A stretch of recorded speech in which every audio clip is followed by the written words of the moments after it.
Agatha Christie, Hercule Poirot. The Complete Short Stories.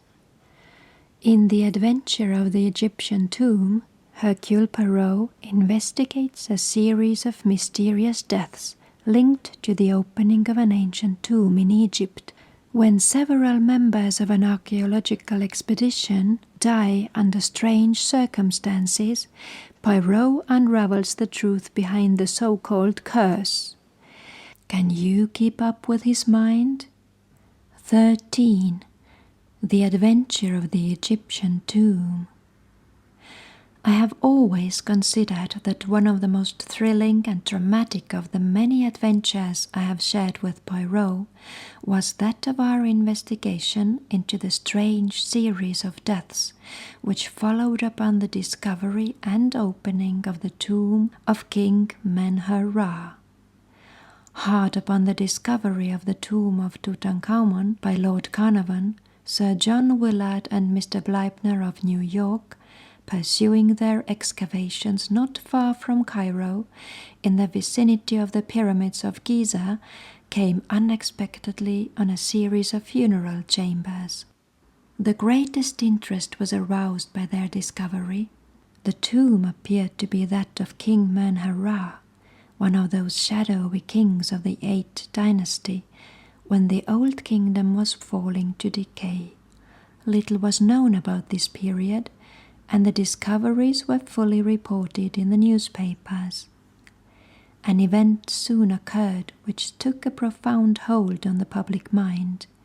Sir John Willard died quite suddenly of heart failure. The more sensational newspapers immediately took the opportunity of reviving all the old superstitious stories connected with the ill luck of certain Egyptian treasures. The unlucky mummy at the British Museum, that hoary old chestnut, was dragged out with fresh zest, was quietly denied by the museum, but nevertheless enjoyed all its usual vogue. A fortnight later, Mr. Bleibner died of acute blood poisoning, and a few days afterwards a nephew of his shot himself in New York. The curse of Men-Her-Ra was the talk of the day, and the magic power of dead and gone Egypt was exalted to a fetish point. It was then that Poirot received a brief note from Lady Willard, widow of the dead archaeologist, asking him to go and see her at her house in Kensington Square. I accompanied him.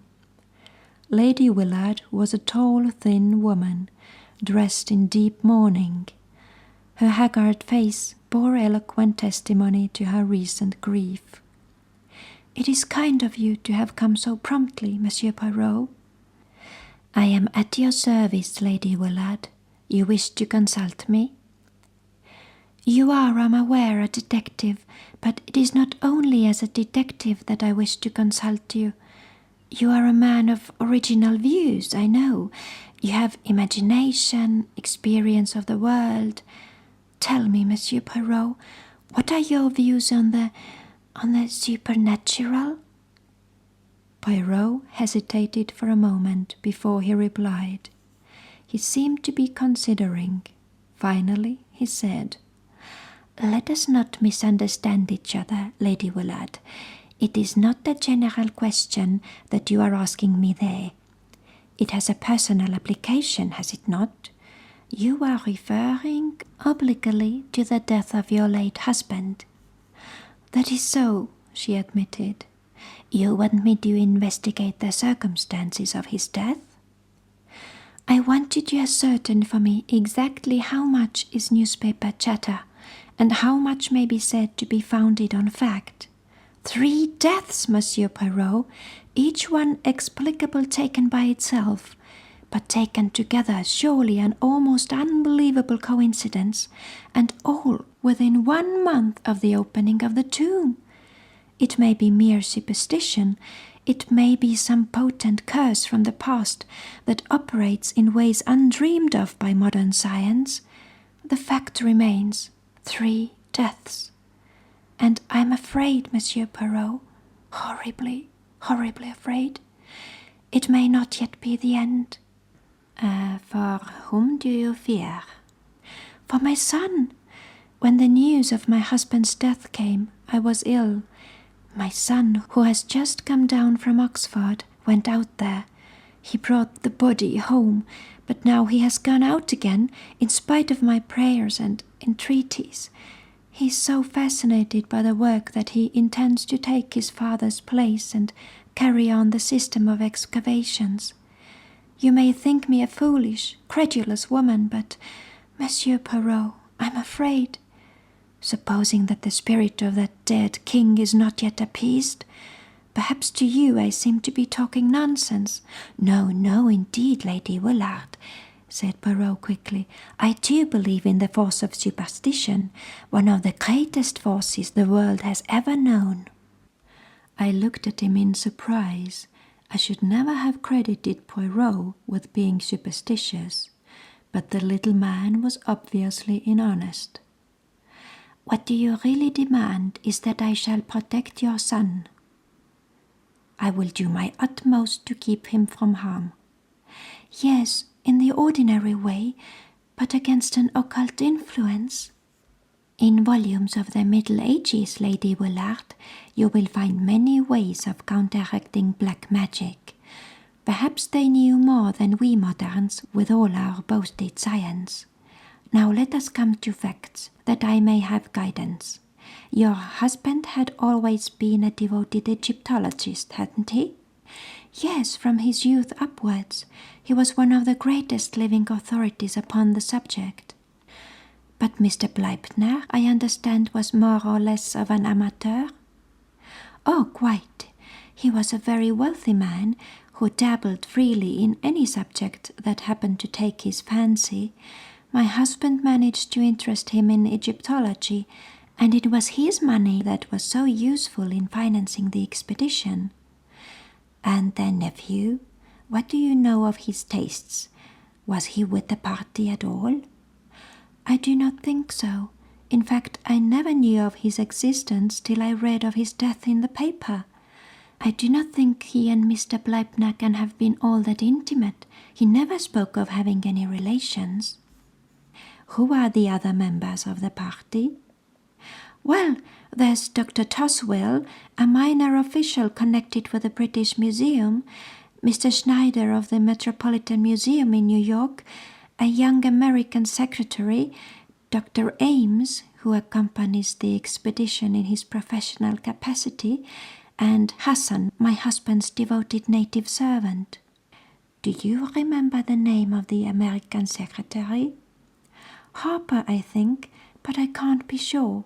He had not been with Mr. Bleibner very long, I know. He was a very pleasant young fellow. Thank you, Lady Willard. If there is anything else, for the moment, nothing. Leave it now in my hands, and be assured that I will do all that is humanly possible to protect your son. They were not exactly reassuring words, and I observed Lady Willard wince as he uttered them. Yet, at the same time, the fact that he had not pooh-poohed her fears seemed in itself to be a relief to her. For my part, I had never before suspected that Poirot had so deep a vein of superstition in his nature. I tackled him on the subject as we went homewards. His manner was grave and earnest. But yes, Hastings, I believe in these things. You must not underrate the force of superstition. What are we going to do about it? Toujours pratique, the good Hastings. Eh bien, to begin with, we are going to cable to New York for fuller details of young Mr. Bleibner's death. He duly sent off his cable. The reply was full and precise. Young Rupert Bleibner had been in low water for several years. He had been a beachcomber and a remittance man in several South Sea islands, but had returned to New York 2 years ago, where he had rapidly sunk lower and lower. The most significant thing to my mind was that he had recently managed to borrow enough money to take him to Egypt. "I've a good friend there I can borrow from," he had declared. Here, however, his plans had gone awry. He had returned to New York, cursing his skinflint of an uncle who cared more for the bones of dead and gone kings than his own flesh and blood. It was during his sojourn in Egypt that the death of Sir John Willard had occurred. Rupert had plunged once more into his life of dissipation in New York, and then, without warning, he had committed suicide, leaving behind him a letter which contained some curious phrases. It seemed written in a sudden fit of remorse. He referred to himself as a leper and an outcast, and the letter ended by declaring that such as he were better dead. A shadowy theory leaped into my brain. I had never really believed in the vengeance of a long-dead Egyptian king. I saw here a more modern crime. Supposing this young man had decided to do away with his uncle, preferably by poison. By mistake, Sir John Willard receives the fatal dose. The young man returns to New York, haunted by his crime. The news of his uncle's death reaches him. He realizes how unnecessary his crime has been, and, stricken with remorse, takes his own life. I outlined my solution to Poirot. He was interested. "It is ingenious what you have thought of there. Decidedly it is ingenious. It may even be true, but you leave out of count the fatal influence of the tomb." I shrugged my shoulders. "You still think that has something to do with it?" "So much so, mon ami, that we start for Egypt tomorrow." "What?" I cried, astonished. "I have said it." An expression of conscious heroism spread over Poirot's face. Then he groaned. "But oh," he lamented, "the sea, the hateful sea." 2. It was a week later. Beneath our feet was the golden sand of the desert. The hot sun poured down overhead. Poirot, the picture of misery, wilted by my side. The little man was not a good traveller. A 4 days' voyage from Marseille had been one long agony to him. He had landed at Alexandria the wraith of his former self. Even his usual neatness had deserted him. We had arrived in Cairo and had driven out at once to the Mina House Hotel, right in the shadow of the pyramids. The charm of Egypt had laid hold of me. Not so Poirot. Dressed precisely the same as in London, he carried a small clothes brush in his pocket and waged an unceasing war on the dust which accumulated on his dark apparel. "And my boots," he wailed. "Regard them, Hastings, my boots, of the neat patent leather, usually so smart and shining. See, the sand is inside them, which is painful, and outside them, which outrages the eyesight. Also the heat. It causes my moustaches to become limp, but limp." "Look at that sphinx," I urged. "Even I can feel the mystery and the charm it exhales." Poirot looked at it discontentedly. "It has not the air happy," he declared. "How could it, half buried in sand in that untidy fashion? Ah, this cursed sand!" "Come now, there's a lot of sand in Belgium," I reminded him, mindful of a holiday spent at Noc-sur-Mer, in the midst of Les Dunes Impeccables, as the guidebook had phrased it. "Not in Brussels," declared Poirot. He gazed at the pyramids thoughtfully. "It is true that they at least are of a shape solid and geometrical, but their surface is of an unevenness most unpleasing, and the palm trees, I like them not. Not even do they plant them in rows." I cut short his lamentations by suggesting that we should start for the camp. We were to ride there on camels, and the beasts were patiently kneeling, waiting for us to mount, in charge of several picturesque boys headed by a voluble dragoman. I pass over the spectacle of Poirot on a camel. He started by groans and lamentations, and ended by shrieks, gesticulations, and invocations to the Virgin Mary and every saint in the calendar. In the end, he descended ignominiously and finished the journey on a diminutive donkey. I must admit that a trotting camel is no joke for the amateur. I was stiff for several days. At last we neared the scene of the excavations. A sunburnt man with a grey beard, in white clothes and wearing a helmet, came to meet us. "Monsieur Poirot and Captain Hastings, we received your cable. I'm sorry that there was no one to meet you in Cairo. An unforeseen event occurred which completely disorganized our plans." Poirot paled. His hand, which had stolen to his clothes brush, stayed its course. "Not another death?" he breathed. "Yes." "Sir Guy Willard?" I cried. "No, Captain Hastings. My American colleague, Mr. Schneider." "And the cause?" demanded Poirot. "Tetanus." I blanched.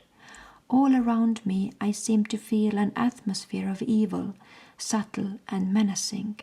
A horrible thought flashed across me. Supposing I were next? "Mon Dieu," said Poirot in a very low voice. "I do not understand this. It is horrible. Tell me, monsieur, there is no doubt that it was tetanus?" "I believe not, but Dr. Ames will tell you more than I can do." "Ah, of course, you are not the doctor." "My name is Tarswell." This, then, was the British expert described by Lady Willard as being a minor official at the British Museum. There was something at once grave and steadfast about him that took my fancy. "If you will come with me," continued Dr. Tarswell, "I will take you to Sir Guy Willard. He was most anxious to be informed as soon as you should arrive."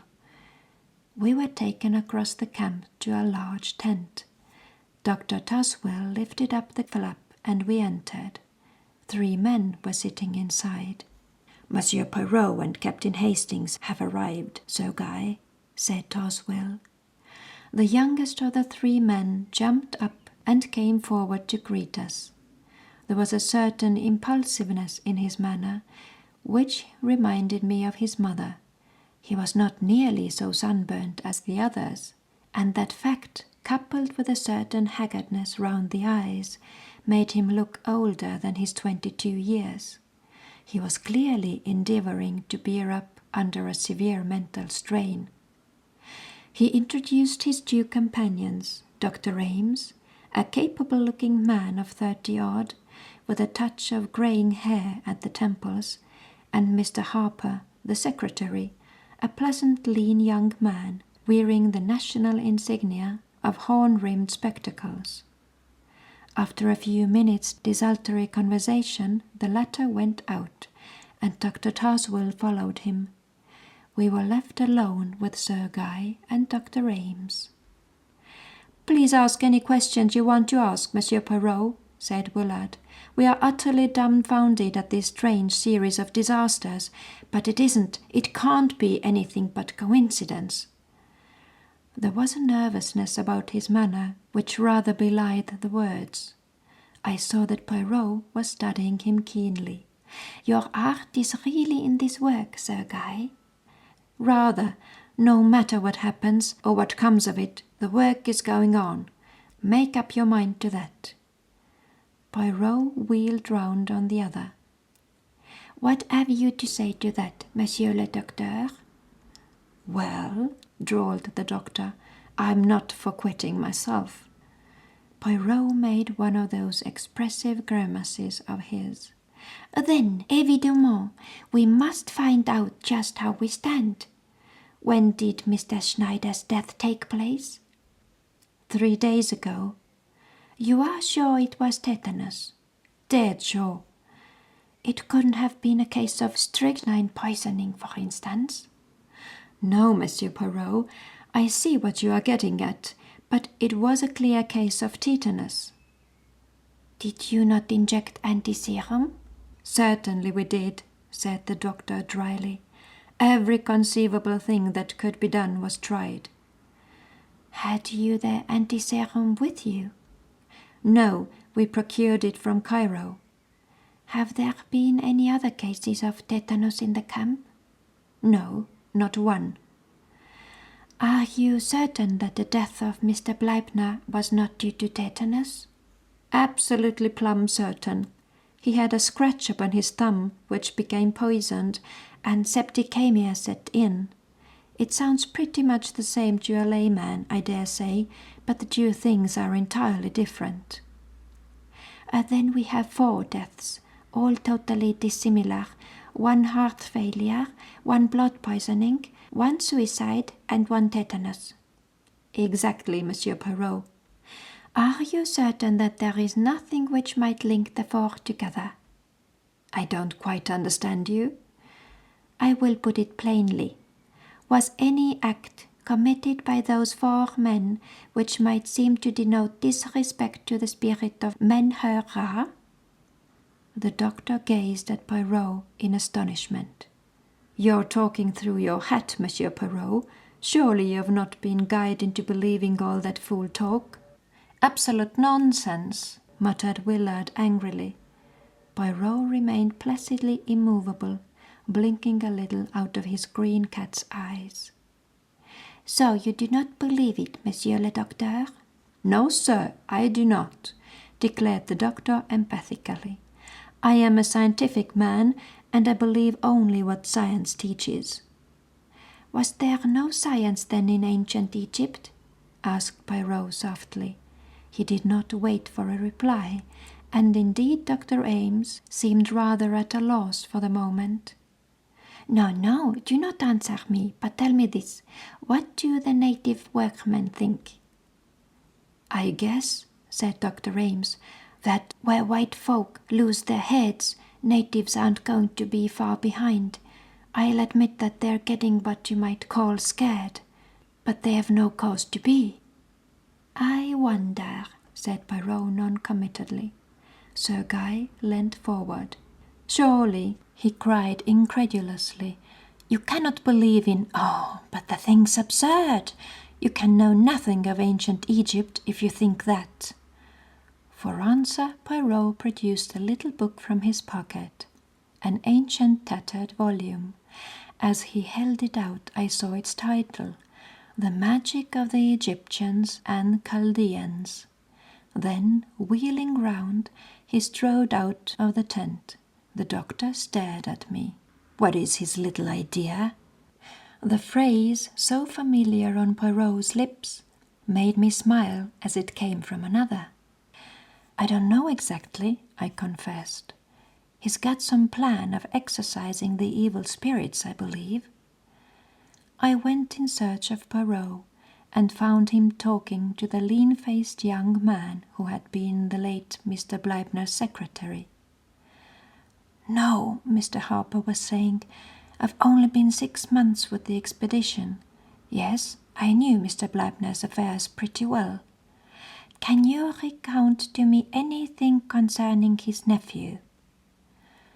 "He turned up here one day, not a bad-looking fellow. I'd never met him before, but some of the others had. Ames, I think, and Schneider. The old man wasn't at all pleased to see him. They were at it in no time, hammer and tongs. 'Not a cent,' the old man shouted. 'Not 1 cent now, or when I'm dead. I intend to leave my money to the furtherance of my life's work.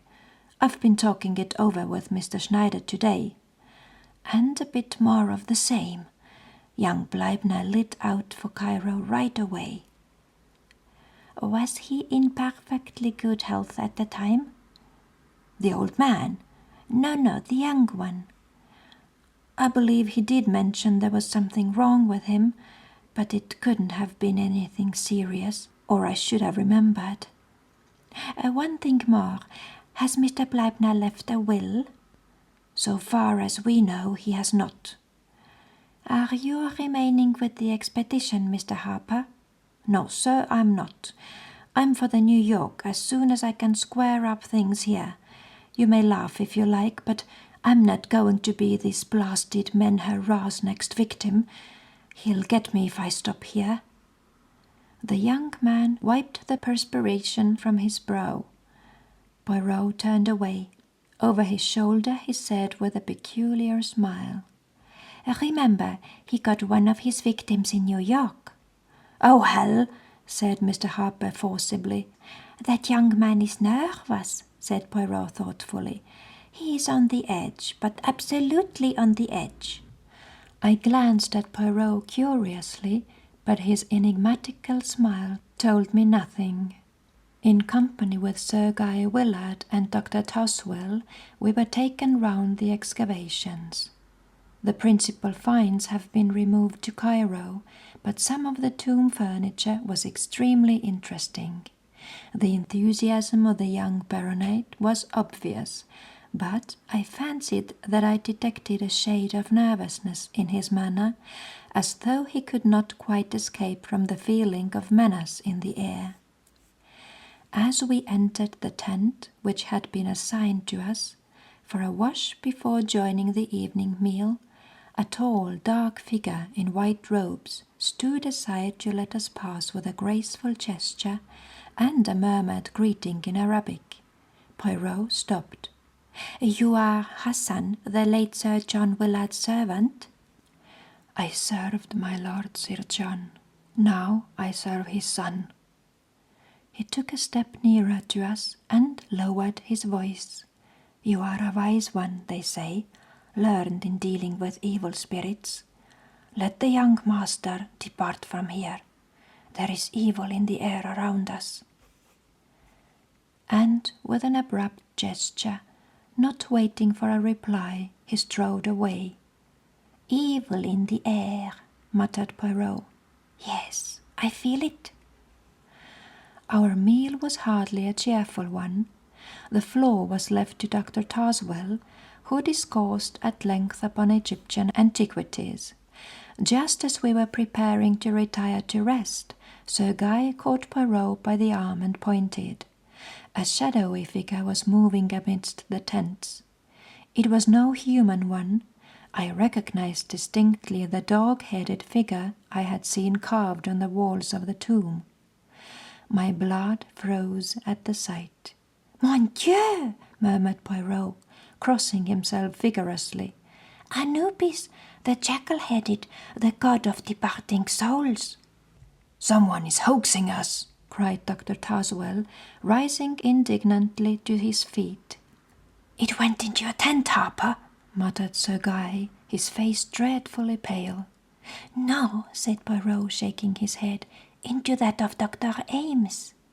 The doctor stared at him incredulously. Then, repeating Dr. Toswell's words, he cried, "Someone is hoaxing us.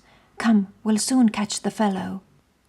He dashed energetically in pursuit of the shadowy apparition. I followed him, but search as we would, we could find no trace of any living soul having passed that way.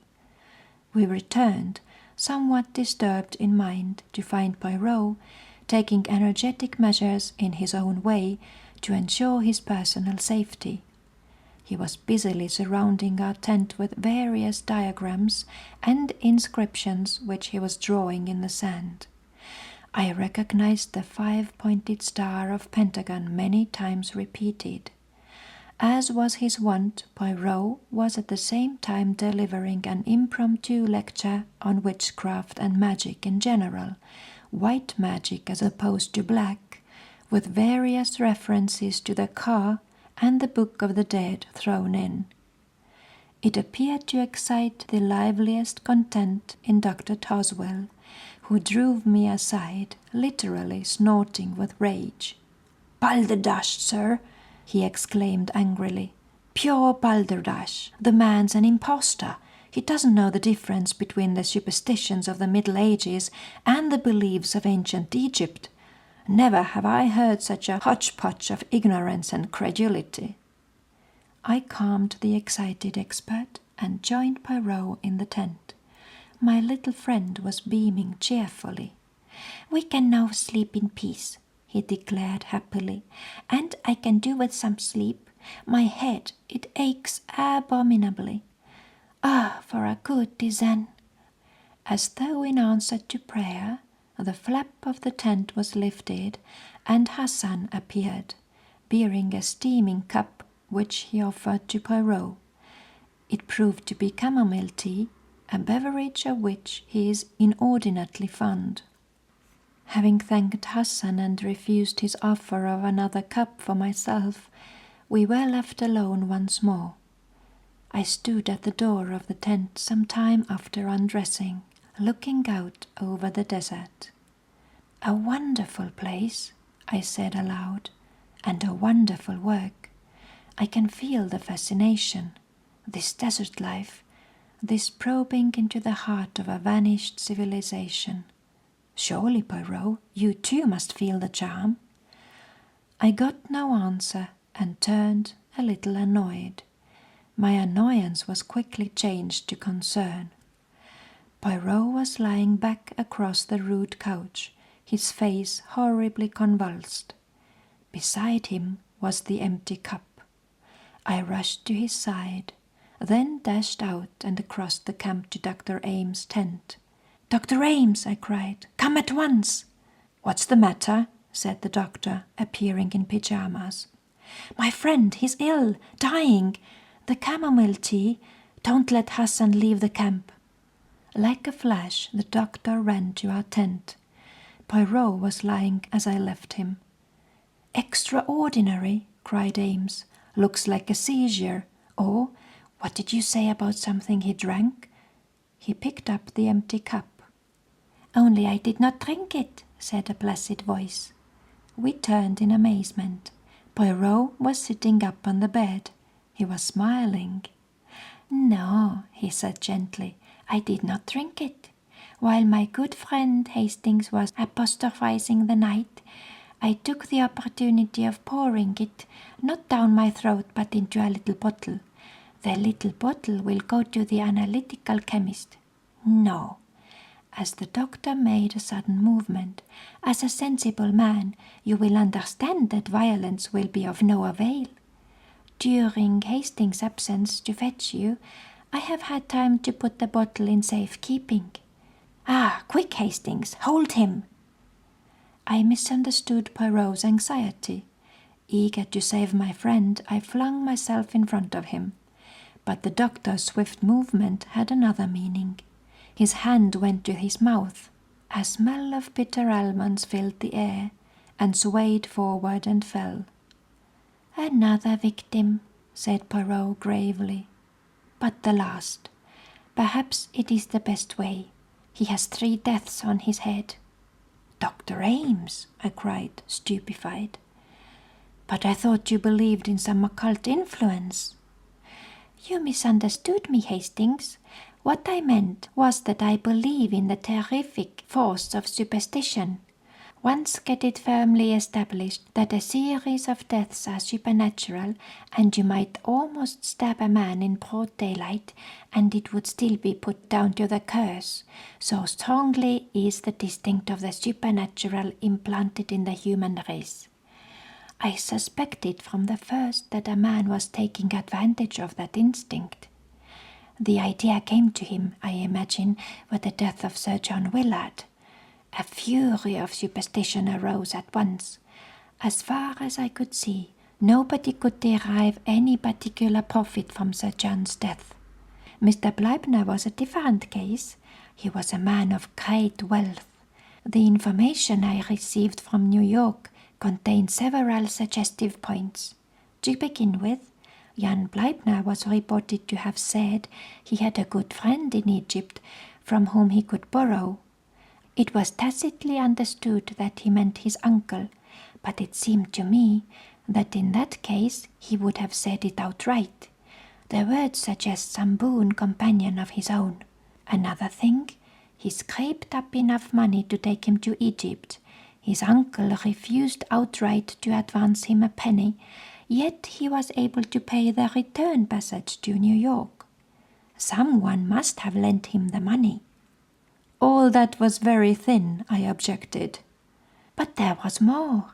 Hastings, there occur often enough words spoken metaphorically which are taken literally. The opposite can happen too. In this case, words which were meant literally were taken metaphorically. Young Bleibner wrote plainly enough, "I am a leper," but nobody realized that he shot himself because he believed that he contracted the dread disease of leprosy. "What?" I ejaculated. "It was the clever invention of a diabolical mind. Young Bleibner was suffering from some minor skin trouble. He had lived in the South Sea Islands, where the disease is common enough. Ames was a former friend of his, and a well-known medical man. He would never dream of doubting his word. When I arrived here, my suspicions were divided between Harper and Dr. Ames, but I soon realized that only the doctor could have perpetrated and concealed the crimes, and I learned from Harper that he was previously acquainted with young Bleibner. Doubtless, the latter at some time or another had made a will or had insured his life in favor of the doctor. The latter saw his chance of acquiring wealth. It was easy for him to inoculate Mr. Bleibner with the deadly germs. Then the nephew, overcome with despair at the dread news his friend had conveyed to him, shot himself. Mr. Bleibner, whatever his intentions, had made no will. His fortune would pass to his nephew, and from him to the doctor. And Mr. Schneider? We cannot be sure. He knew young Bleibner too, remember, and may have suspected something. Or again, the doctor may have thought that the further death, motiveless and purposeless, would strengthen the coils of superstition. Furthermore, I will tell you an interesting psychological fact, Hastings. A murderer has always a strong desire to repeat his successful crime. The performance of it grows upon him. Hence my fears for young Willard.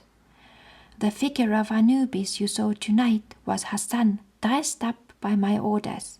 I wanted to see if I could frighten the doctor, but it would take more than the supernatural to frighten him. I could see that he was not entirely taken in by my pretenses of belief in the occult. The little comedy I played for him did not deceive him. I suspected that he would endeavor to make me the next victim. But in spite of la mer maudite, the heat abominable, and the annoyances of the sand, the little grey cell still functioned. Poirot proved to be perfectly right in his premises. Young Bleibner, some years ago, in a fit of drunken merriment, had made a jocular will, leaving my cigarette case you admire so much, and everything else of which I die possessed, which will be principally debts to my good friend Robert Ames, who once saved my life from drowning.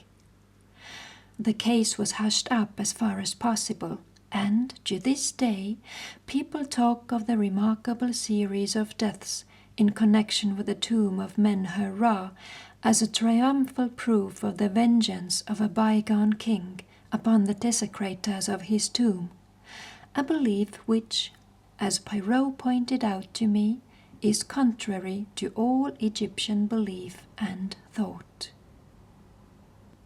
The End of the Adventure of the Egyptian Tomb, a short story by Agatha Christie.